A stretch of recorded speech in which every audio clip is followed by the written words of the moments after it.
It's actually funny and insane how some people earn some percentage amount of money per month and are still unable to protect their money, their finances, and still complain of being broke.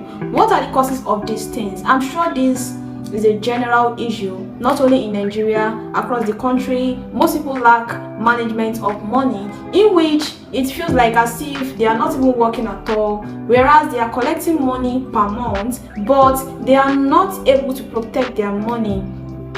Alright, if you are seeing this channel for the first time, kindly like this video and subscribe to my channel in order to get more of this financial video. If you don't subscribe now, you may not see me again. So in order to not miss this opportunity, kindly subscribe to this channel so that you can see more of my videos.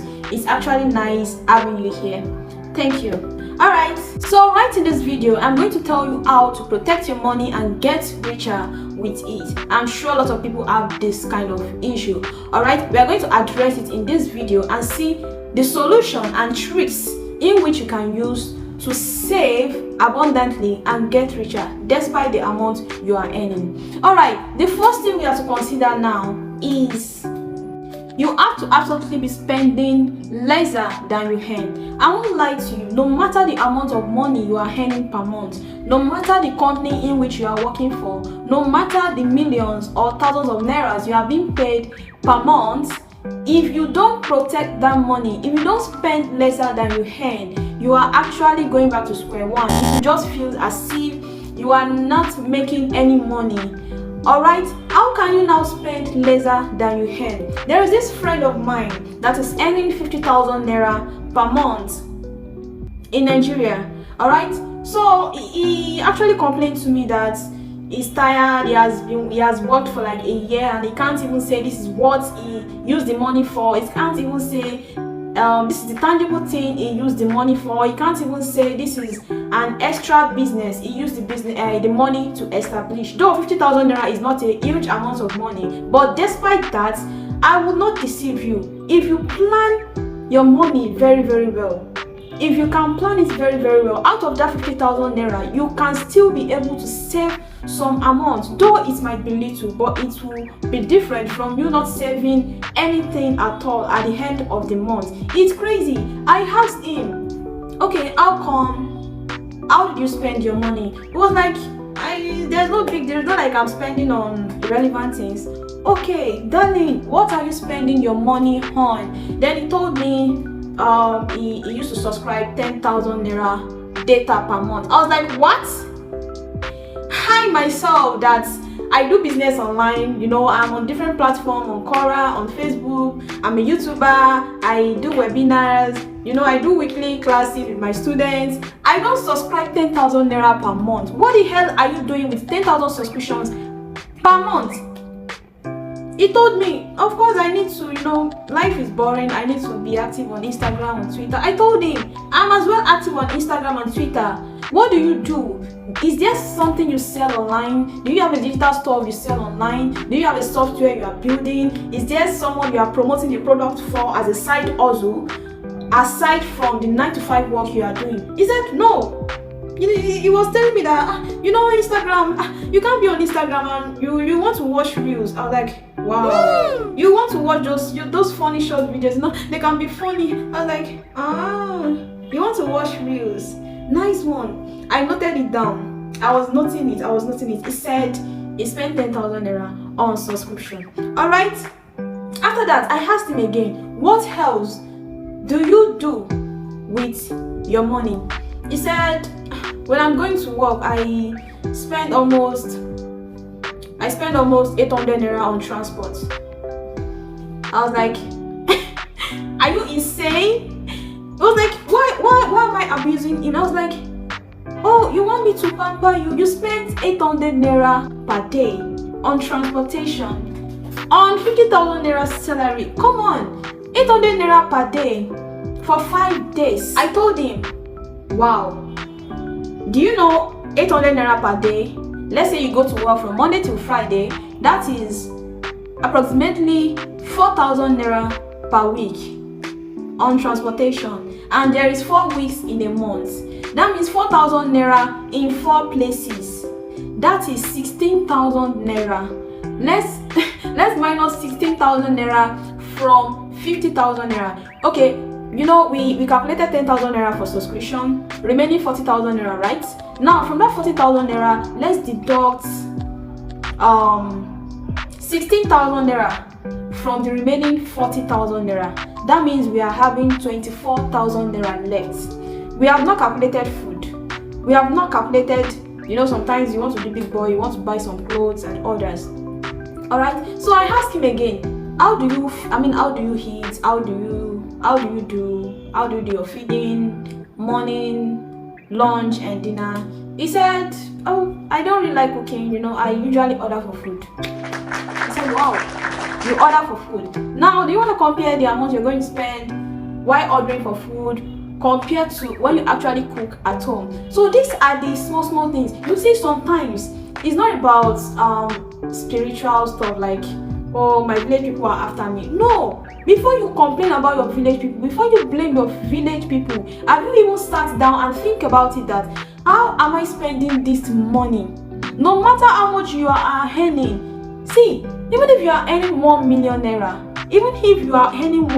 the secret is that the higher you earn, the higher you will want to spend. And if you are not careful, your expenses might be higher than your income. The money you are spending out, not even might, will definitely be higher than what you are receiving, and you will end up into debt.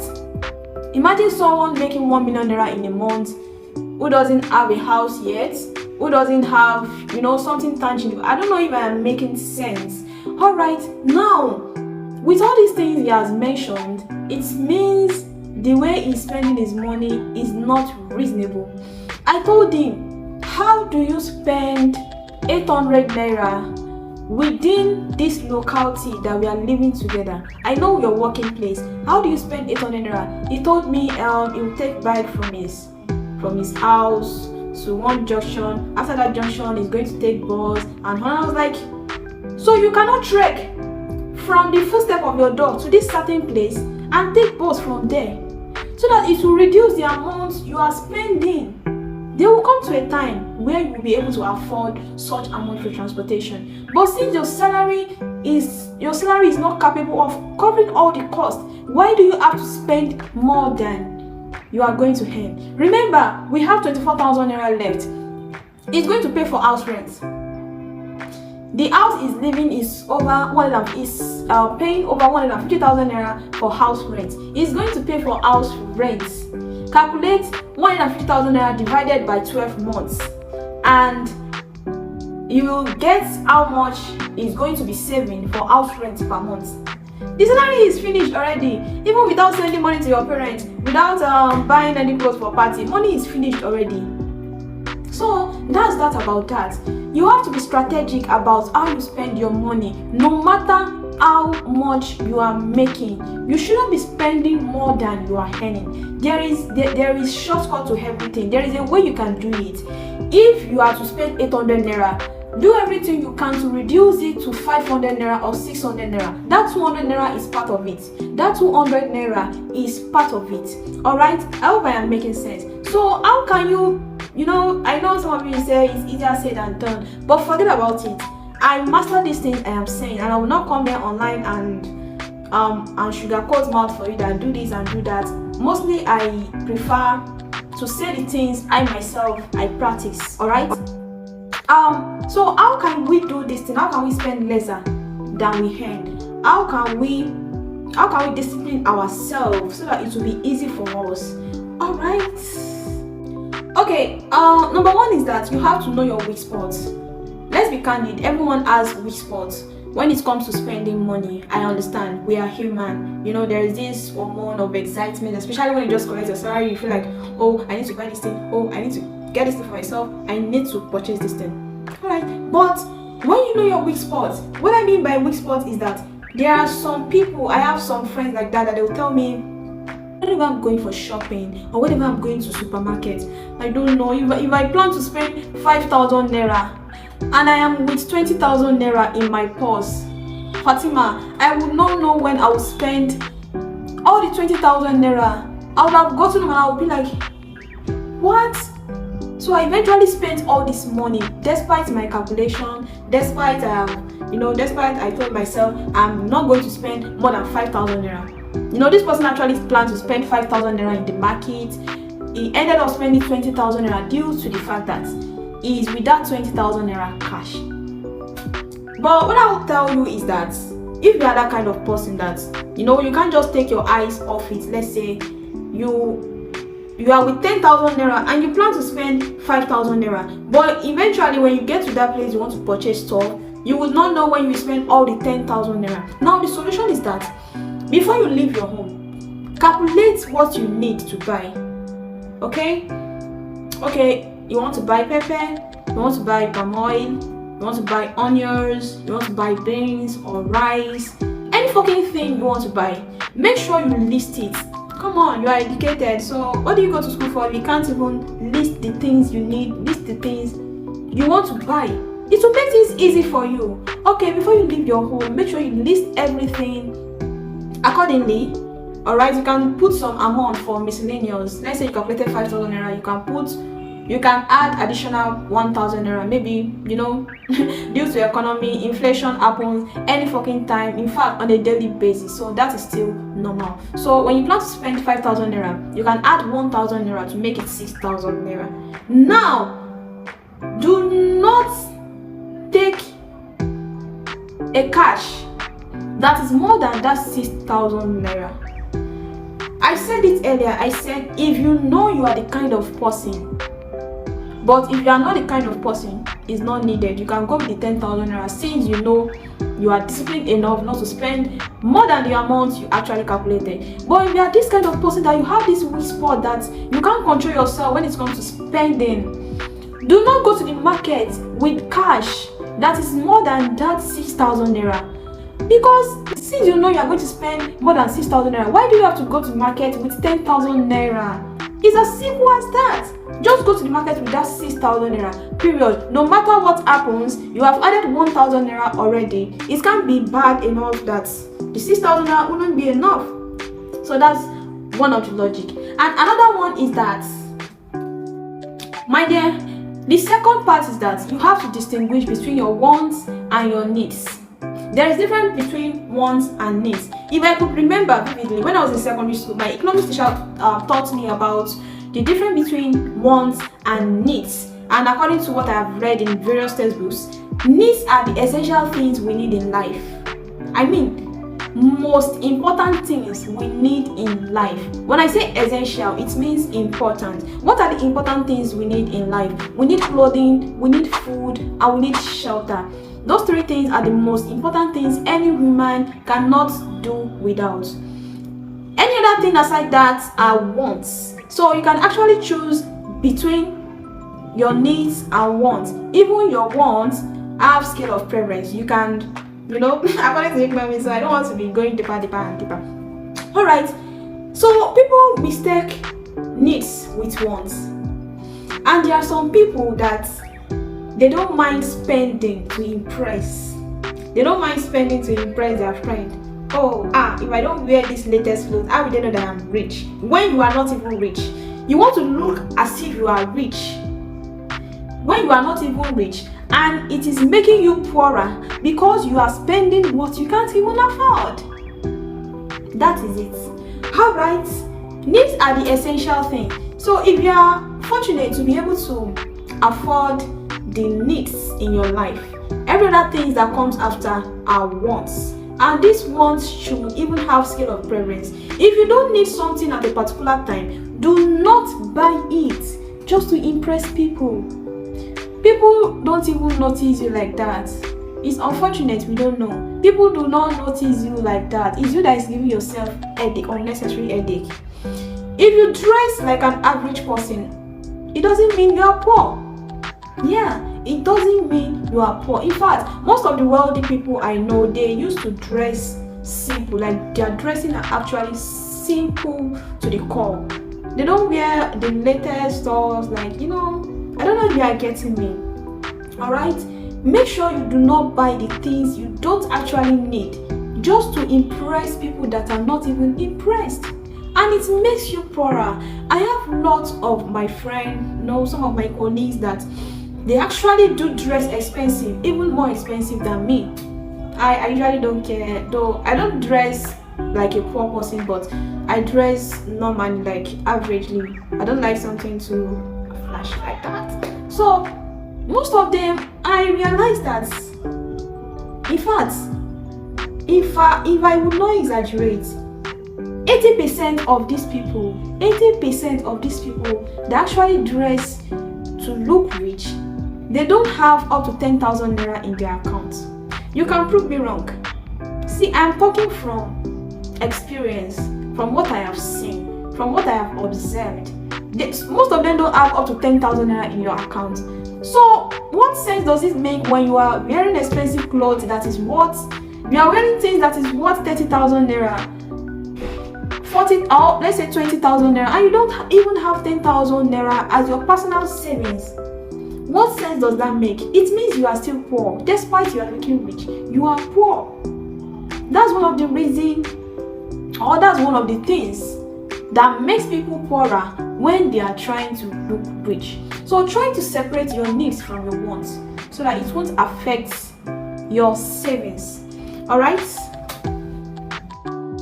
Now the last point under spending more than, we're talking about spending lesser than you earn. The last point under that point is that you need to establish a saving goals. Like, you need to have a saving goals. If you don't have it before, make sure you start it right from this moment. Guy or ladies or gentlemen, I don't care how much you are earning per month. I don't care how much you are making per hour. I don't care how much you are making per day. But no matter what, I know the economy is not encouraging. Of course, we are there together. It's not like I'm an American, or it's not like I'm from US, or it's not like I'm from UK or Canada or China. We are all here together, Nigeria. We know what the economy is saying, right? Of course, I know. So no matter how much you are making, make sure, let's say you are making 50,000 naira in a month. I don't know how you are going to do it.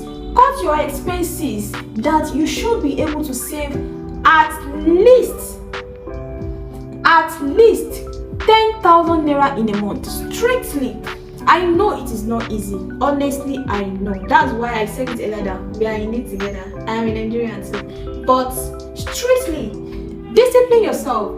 It's just like you want to start a gym. To start gymming is not easy. But when you start it, eventually you will enjoy it. Eventually, you might even get addicted that, you want to keep doing it. You have people you look up to. You have the people that are doing better than you, and you're like, oh, I want to be like this person. I want my shoulder to be, huge. I want my stomach to be flat. You will eventually be more encouraged as you're going. But at the beginning, it used to be tough.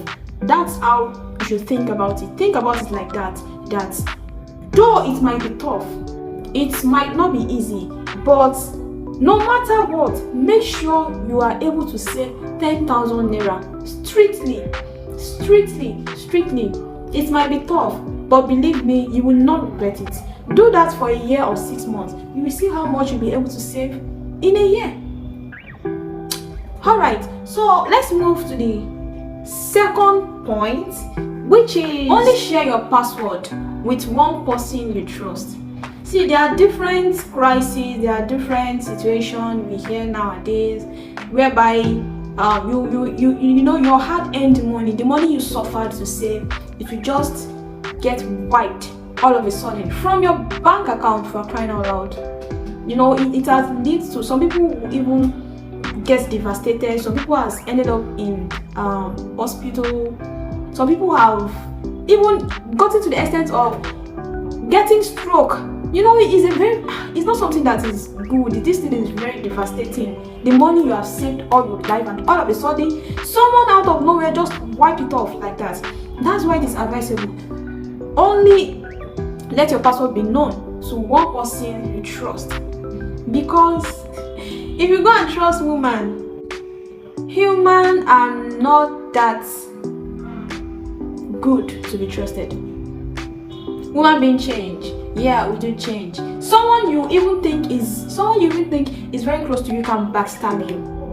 Because how the hell will your money get wiped from a bank account if not someone that knows about your information? So it wouldn't make sense for someone to have worked for months, for years, haven't saved that such amount of money, such huge amount of money, and it just gets wiped all of a sudden. So please be careful about your banking information, your password, your account details, anything that has to do with password.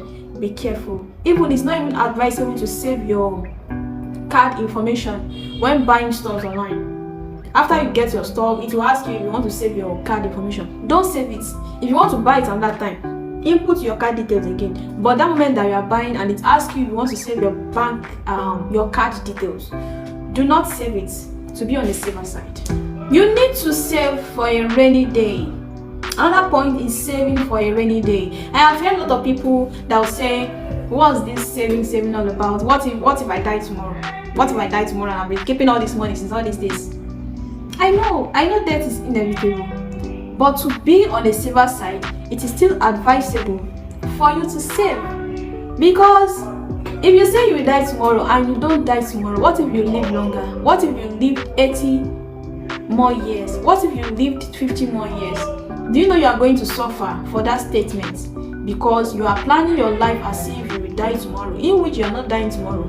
And the plans you avoid to make will eventually backfire in the future. If you are a government worker or a private worker, you need to save ahead of your pensioning time, like ahead of the time you are going to pension. Because the reason behind saving is that you can't compare how the money you are going to see when you save for this month, for next month, for the upper one, for the next coming month.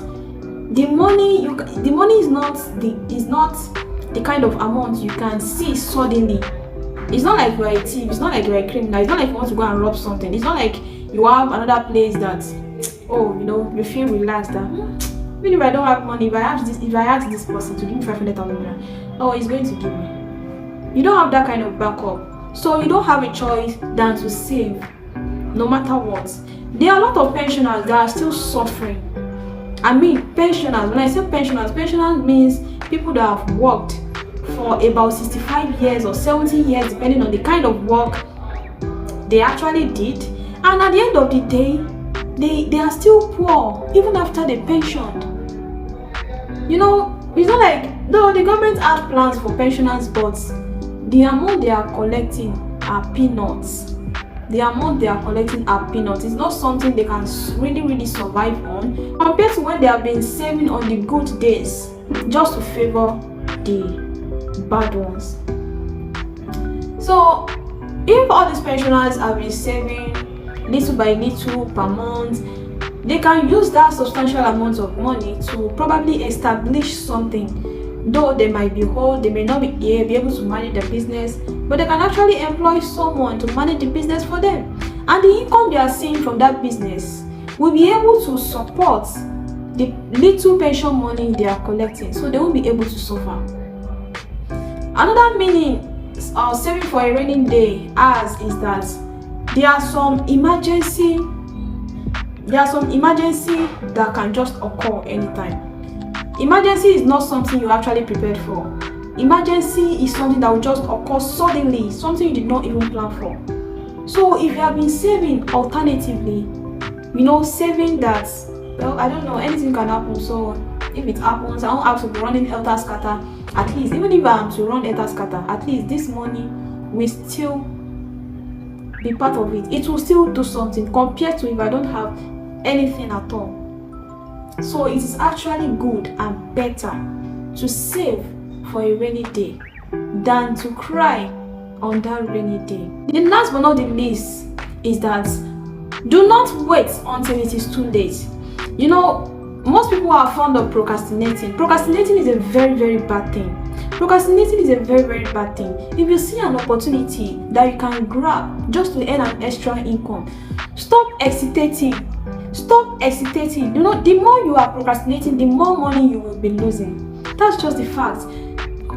What I actually mean is that, let's assume you started earlier, you will have made more money compared to when you started late. There is this, my grandmother told me a story how she regretted that she didn't buy this land during the 1990s. There is this land that was introduced to her for a very cheap amount of money, and she can actually afford it, but she was like, what do I need the land for? That she will be buying the land later on, like when the time comes. She's going to get the land. Without knowing, she actually regretted for her to be telling me her grandchildren, for her to still be remembering that kind of thing. It means she actually regretted it. The land came at a very, very cheap amount of money, but she was ignorant that investment is very, very important. When she was now ready to get the land, it was actually above her limit. The land has, the price had risen. It has risen above her power, above what she has even saved or planned to buy the land. So she told me that whenever you sight an opportunity, no matter what, if you are capable, even if you are not capable, start thinking of how to afford it so that you can take all of, they usually say opportunity comes but once. It has meaning. So there are some opportunities that you would never come across again. So what I'm trying to say is, in essence, is that all this money you are saving, all these little changes you are saving, if fortunately you come across any opportunity that would double your income, that would multiply your income, do not hesitate to invest this money you are saving. Don't just leave it in your bank account. No, see, the money you are saving have to be reinvested. Money has to be reinvested so that you can get more from it. But if you only let it sit at the bank has, there are a lot of criminal acts in bank now that they tell us our money will be increasing, whereas it is a lie.